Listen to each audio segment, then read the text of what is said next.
Yumma everyone, welcome to Hot Pink Goanna Studios, Deadly Artists with Disabilities podcast. We're going to be doing a series of podcasts talking and having a yarn with amazing artists through the Noonaron group who are living with disabilities and talk about the contributions they are making to our culture, our community and to the arts. Now these podcasts are available due to the generous support from Queensland Arts or Arts Queensland and the Queensland Government, who have been able to provide us with a grant to be able to get these and bring these to you. So I really want to acknowledge that, because without that we wouldn't have been able to develop these podcasts and put them out there for you. So thank you very much, and I hope you enjoy them. Hello everyone, Yumma. Uncle Paul here with Hot Pink Goanna, Deadly Artists with Disabilities, and today I'm having a yarn with an amazing artist, Susie Kemp. She's a deadly strong Wiradjuri woman and artist, and I'll talk Susie up because she won't talk herself up, but Susie has artwork in collections all around the world. She has spoken at the United Nations representing Indigenous women with disabilities. I think it was in 2016-17 at the United Nations in New York, and she has artwork here in the hospital, and has also exhibited at the United Nations in Geneva with some of her artwork. And that particular painting I know was bought by a private collector. So it'd be really nice to have a yarn with Susie. I think she does amazing stuff in community, and is one of our amazing disabled artists. So hi Susie, how you going? Hello, how are you? So Susie, just tell us, what are you up to now? What's happening in your life? At the moment, I'm juggling a few different things because my mental health's still been a bit of a struggle. But my partner and I are looking at starting up our own business, and still doing my artwork, working in the mental health field as well, and raising my niece who has a disability. Yeah, you've done amazing work with your little niece. I think she's a credit to you to take her on, and she's a good kid though. She's a great kid and very caring, and I think that comes from you. So, yep. So, and so you're still doing your artwork and your painting. We've got to get you to come and sit down and do another painting to put in this next exhibition as well. So, so what have you been doing? What sort of artwork? I've recently just finished a piece that's going to Austria. It's actually a lamp, but it it's actually from IKEA, so it was actually to be able to deconstruct it, so that it could be flat packed and sent over. And prior to that, I'm working on a table which has like mosaic, but then I'm going to dot work the table. So, well, I've seen some of the things you've done with furniture items and give them a new life, and the artwork is the detail. You do amazing detail on your artwork. And, over the years I've learnt to apply more detail to my stories and not so much rush them, as I find like I'm able to think more about what I want to paint and like the story behind it. So when you do paint, like everyone has sort of different connections and feels different connections to sort of culture, but when you paint, sort of what goes through your head? How does that make you feel? Like, is there a certain space you go to in your head to call on that talent and to tell those stories? Or? I'm not really sure about a space, but I go to a place of peace, and I'm able to like block out the rest of the world, and it offers me a bit of safety, I guess, especially when I am struggling mentally. I find painting is very therapeutic. Yeah, and talking about, like, you know, you're a very strong, resilient young woman and living with mental health issues. Is that why you went into to do like social work and that? Because you'd have that real empathy, wouldn't you? Like you know what people have been through or what they're going through. Yeah, I find as I'm getting a bit older that I don't want to judge anybody, and everyone has their own story and has come from their own unique experience. For myself, like, I battle with bipolar disorder, so that's something that I've had to come to terms with employment. Like, it's not always going to be steady, but I've learnt to navigate that. Yeah, you've done really well. I mean, you know, you're a model for people, living with different sort of health issues and mental health issues, and I've seen you blossom and grow this amazing young, strong woman. I remember when I first met you, you were very shy and sort of wouldn't make eye contact, but we had this amazing conversation in the car, and I just thought, my God, that young woman has so much insight. She's so cluey and knows what's going on, and to see that translated into your artwork. I know your stories are beautiful stories, and you incorporate a lot of totems and connection to culture, and I think your little goannas, you're the one who always does the curly tails. Yeah. You go, yep. So that's because your mum is an amazing artist, and sometimes same sort of, because it's the same family. But I always remember yours because your goannas, I said, that's Susie's, her goannas have curly tails. But you do beautiful paintings of spirit people. It's not just, lakes and rivers. I've seen you do spirit people and really reflect on the cultural history and the stories, and you put a lot into your artwork, and I think it takes a lot to sort of put yourself out there and share what you're feeling. It does, and I like to incorporate a lot of colour, because I guess for many years I was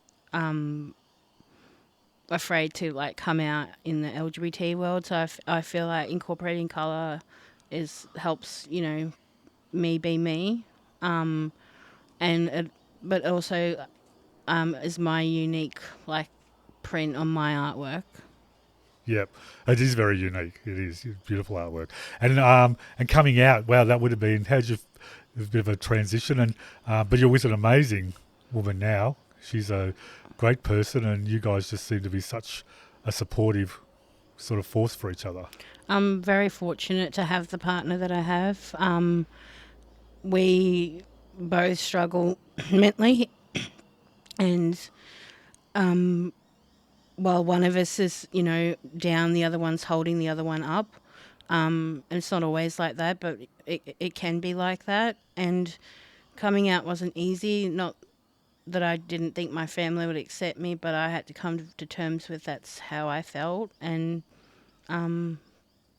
it was pretty scary, but, once I did it, I'm living my true self. Yep. And you're just doing really well with that. And and hopefully we're doing some more LGBTQ plus brother, boy, sister, girl stuff up here on the coast, working with you. So I'll say it now, I'm going to try and, persuade you to come and do some work with us along those lines, and do some art projects with some other young people that went through what we both went through when you first come out, and start to come to terms with who you are sexually or even gender-wise. And so I think you'd be really good supporting young people through that journey, young Indigenous people, especially with painting. Telling this, so I think it's a lovely way to share your story in a sort of lovely art format. So what else are you doing now? Now you're working now. You've been working a lot in education too, haven't you? But at the moment I'm working as a peer worker for people as have a lived experience and support people that are going through mental health challenges. And I guess I've learned a lot and seen a lot on the job. And it really has just cemented the fact that, you can't judge somebody. Because I went in, not judgmental, but, I was like, this is what it is. And it wasn't like that at all. And it just, really made me think, you don't really know what somebody's going through. Yeah. So you walk in their shoes, as they say. Yeah. And I think that's one of the big things with our mob with disabilities and all sorts of disabilities is that you have that connection because you have empathy, but you can say it may not experiencing their particular disability, but it's a way of saying, well, I know what you're going through, that social isolation and that trying to fit in, and because people with disabilities, our mob is like double whammy. You're sort of trying to live in a world that wasn't designed for us culturally, and you're also trying to live in a world that was designed for able-bodied people to do things. So you constantly got to navigate and reassess and have that resilience. So I think the more of our mob in the industry, in disabilities, supporting other people with disabilities, is a really lovely way of showing people, this is what you can do, this is what you can achieve, and you're living proof. So it's like our mob, you can't be what you can't see. Yeah, exactly. Yeah, that's exactly. And the art thing, I think, is such a beautifully unique way of telling stories, and And I've seen, as I said, I've seen your artwork. You do it so well and so beautifully. So, what about your partner? Is she an artist, or how does she go with your artwork? Or My partner's one of my biggest advocates and strongly promotes me to paint. Like, she sees what I benefit from it. She's not an artist herself. She is creative, but yeah, she has her own challenges as well. So, but is always very supportive of me. a great relationship to support each other, Yeah. not competing, No. complimenting. Yeah. Yes. So during this podcast, we'll show some of, if you don't mind, some of your beautiful artwork. Yeah. And some pictures, so the people watching can actually see the work that you do and the colours in it. It is always colourful. You do beautiful colours, and and I've seen you do some amazing stuff. I've seen you do an all-nighter once for an exhibition that a painting had to be finished, and you actually sat up all night, and I think we're drying it with a hairdryer the next day to hang it on the wall. So I was. yeah, so I think that's dedication for you to get something done, and it was still an amazing piece. Thank you. Oh no, look, no worries at all.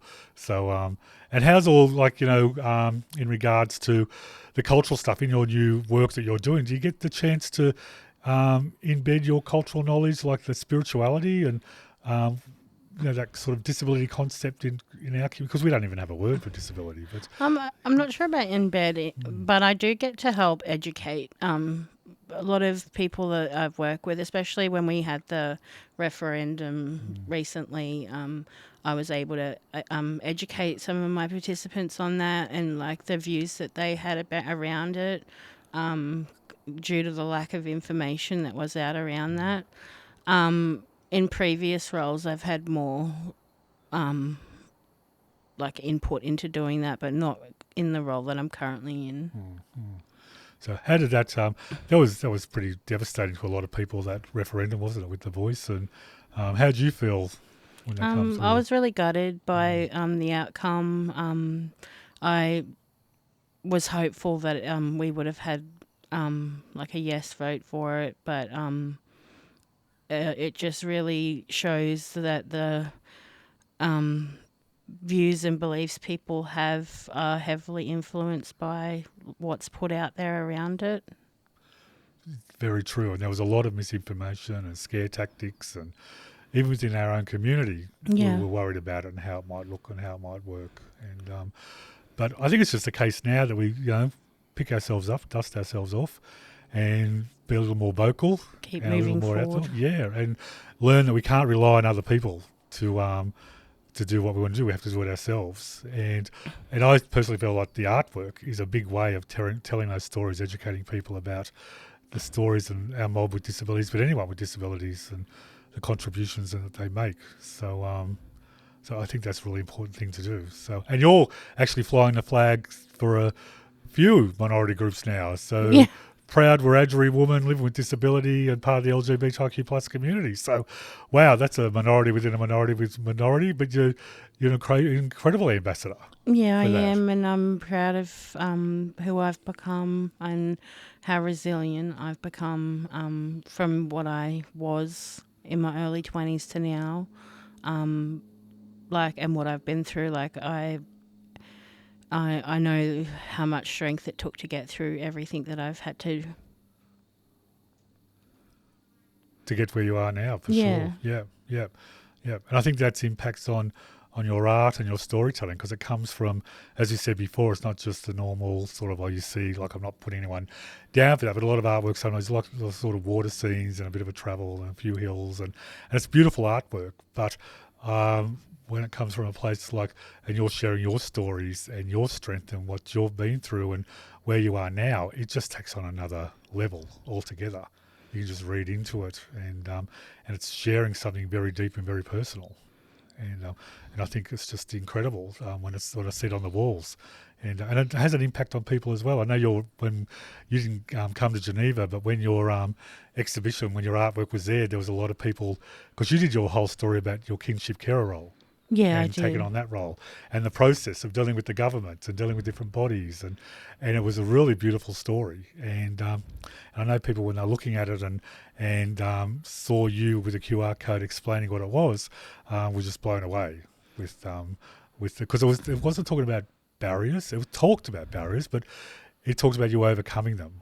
Yeah, and that was a challenging experience, like when taking on like kids within care, and then especially in being family and navigating that and wondering if you're doing the right thing. There's a lot that goes into it.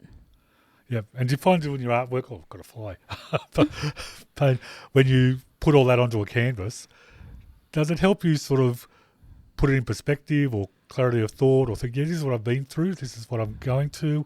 So it's like putting all those emotions onto a canvas. Do you think that helps sometimes just, I don't know, with getting it into perspective or being able to reflect and think, wow, yeah, I did that? Yeah, 100%. I believe firmly that when I put down my story and then I'm able to look at it, I can see like what I was thinking and why I did that story in particular and what I was going through at that time. So, yeah, and it's a really powerful message and powerful story. So, well, Susie, great that you're still painting. I'm so happy to hear that. And I'm glad you're going to be working with some of our mob or just people with disabilities, because I think you have a lovely insight and empathy into that. And I think if people can see the strength in you, it'll encourage the strength in them. And hopefully pretty soon we'll get together and do some painting and get another exhibition happening and share some of those stories. And when you find time, of course, I mean, looking after your niece and a relationship and working, and but maybe we'll squeeze in something, even a little painting. That. Just do a little painting, not a great big one. I'd like a little ones, yeah. So thanks, Susie. Thanks for taking the time to come and have a yarn. It was so nice to catch up with you. And I think you do amazing work. You're a deadly young woman, and you're a true role model. And I think, and definitely one of our future aunties for sure. I can see Auntie Susie emerging eventually, but he's still too young at the moment. We've got a while to go yet. I don't want to wish old age on you yet. But thank you so much. Yeah. So thanks, Susie, and we'll catch up soon. Thank you.